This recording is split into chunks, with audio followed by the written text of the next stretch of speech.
بسم الله الرحمن الرحیم. یک کفشیه که از زاهر گرفتیم، جاساز حرفه‌ای، زیپ دار. یک نمونش این برای توجیه نگاه خودمون ما خشام گذاشته، یعنی پیش فندک و چیز میشه.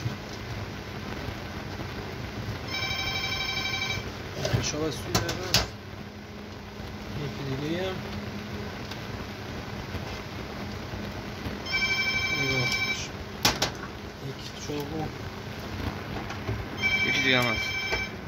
یک چاقو اینجا توش چه میشه؟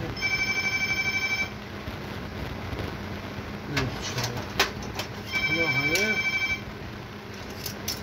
تو همین دو جفت کفش. تازه این کفش شماره 40 بزرگتر اگه سفارش بدن خیلی چیزا تجهیزات و اقلام و قطعات سلام راحت میتونن جاساز کنن. در این جای رو بندک کفشه، زبونک بندک کفشه هر فرد.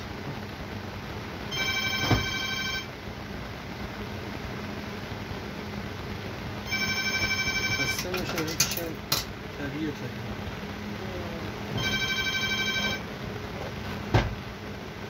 شکریان